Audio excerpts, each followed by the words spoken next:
শুরু হলো শেখ হাসিনা সহ ৩ জনের বিচারের শেষ ধাপ। রোববার যুক্তিতর্ক উপস্থাপন শুরু করেন চিফ প্রসিকিউটর তাজুল ইসলাম। যুক্তিতর্কে শেখ মুজিবুর রহমানের শাসনামল থেকে শুরু করে আওয়ামী লীগের দুঃশাসনের নানা চিত্র তুলে ধরেন। রাজনৈতিক প্রেক্ষাপট, তারা কিভাবে স্বৈরশাসক হয়ে উঠেছিল এবং তার আগের আমলে স্বাধীনতা উত্তর বাংলাদেশে আওয়ামী লীগ কীভাবে দুঃশাসন অপশাসন চালিয়েছিল, সেই প্রেক্ষাপটগুলো আমরা তুলে আনছি।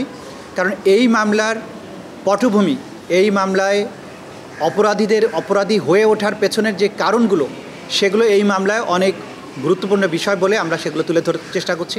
গুমের ২ মামলায় পরোয়ানাভুক্ত ১৫ সেনা কর্মকর্তাকে হেফাজতে নেওয়া হয়েছে বলে শনিবার এক ব্রিফিংয়ে জানায় সেনাবাহিনী। ব্রিফিংয়ে বলা হয়, হেফাজতে থাকা সেনা কর্মকর্তাদের কোন আইনে বিচার হবে তা নিয়ে দরকার আইনি ব্যাখ্যা। আমাদের কাছে যেহেতু আনুষ্ঠানিকভাবে ডকুমেন্টারি পদ্ধতিতে কেউ বলেননি যে আটক রাখা হয়েছে, মিডিয়াতে যেটা এসেছে সেটাকে আমরা আমলে নিচ্ছি না। আমাদেরকে যদি বলা হয় যে আটক রাখা হয়েছে, তাহলে আইন অনুযায়ী তাকে অবশ্যই আদালতের কাছে আনতে হবে, এটাই। চিফ প্রসিকিউটর বলেন, আইনি মতামত চাইলে দেয়া হবে, তবে গ্রেফতারের ২৪ ঘন্টার মধ্যে আদালতে হাজিরের আইনি বিধান রয়েছে।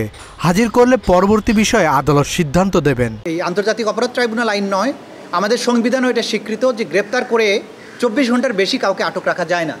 যদি আদালত আপনাকে আটক রাখার অথরিটি দেয়, কেবলমাত্র তখনই আপনি আটক রাখতে পারবেন।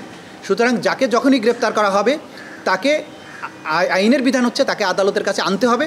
আদালত যদি তাকে আটক রাখতে বলে আটক রাখা হবে, আদালত যদি তাকে ছেড়ে দিতে বলে, জামিন দেয়, সেটা দিতে পারেন।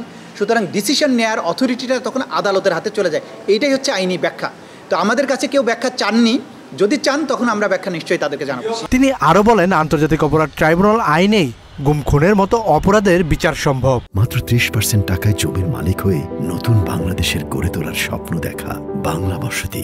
এটা একটা বিশেষ আইন তৈরি করা হয়েছে সেনাবাহিনী, নৌবাহিনী, বিমান বাহিনী, গোয়েন্দা সংস্থা, ডিসিপ্লিন ফোর্স, পুলিশ বাহিনী, এই সমস্ত ডিসিপ্লিন ফোর্সের বিচারের জন্য বিশেষভাবে তৈরি। এবং এই আইনে যে অপরাধগুলোর বিচার করা হচ্ছে, সেই অপরাধগুলোর বর্ণনা বাংলাদেশের সাধারণ কোনো আইনে নেই। Even army act, navy act, এয়ারফোর্সের যে আইন আছে, নিজস্ব আইন, সেখানেও নেই। এটা একটা স্পেশাল ল। এই অপরাধগুলো আন্তর্জাতিক আইনে বর্ণিত অপরাধ। এগুলোর বিচার করার কেবলমাত্র ক্ষমতা হচ্ছে আন্তর্জাতিক অপরাধ ট্রাইব্যুনালের। এই ব্যাপারে সবার সুস্পষ্ট ধারণা থাকা দরকার। দ্বিতীয়ত, এই ট্রাইব্যুনালের এই আইনটা আমাদের সংবিধান দ্বারা প্রোটেক্টেড।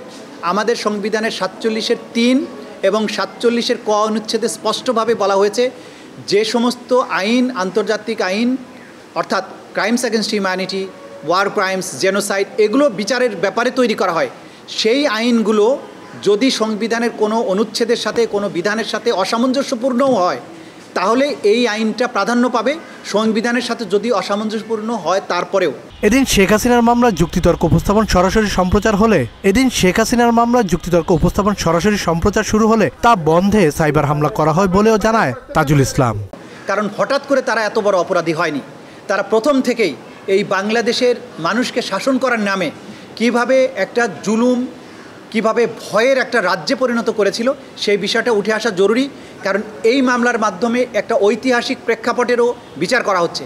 কিন্তু তারা যে আমাদেরকে ভয় পায়, এই যে যুক্তিতর্ক, এইখানে যে এভিডেন্স, তাদের যে নিষ্ঠুরতার বর্ণনা, এইটা গোটা দুনিয়াবাসী যাতে জানতে না পারে, তাদেরকে জানতে দিতে এই অপরাধীরা চায় না, তাদের সহযোগীরা এটা চায় না। সেজন্যই আমাদের এই ফেসবুক পেজের উপরে সাইবার হামলা তারা চালিয়েছে। তারা দুনিয়াকে এটা জানতে দিতে চায় না যে বিচারটা কতটা ট্রান্সপারেন্ট হতে হচ্ছে, এভিডেন্সগুলো কতটা ওভারওয়েলমিং, এভিডেন্সগুলো কতটা অকাট্য, সেটা তারা বুঝতে দিতে চায় না। সম্প্রতি আন্তর্জাতিক অপরাধ ট্রাইব্যুনালে দায়ের করা গুমের মামলায় চাকুরিরত সেনা কর্মকর্তাদের জারি করা গ্রেপ্তারি পরোয়ানা সেনা সদরে পাঠানো হয়েছে এবং তার রিসিভ কপিও হাতে পেয়েছে বলে জানিয়েছে প্রসিকিউশন। এই গ্রেপ্তারি পরোয়ানাগুলোর কপি পাঠানো হয়েছিল, তাদের কাছেও এটা পৌঁছে গেছে বলে আমরা জানতে পেরেছি। কাজী পাপ্পু, বাংলা এডিশন।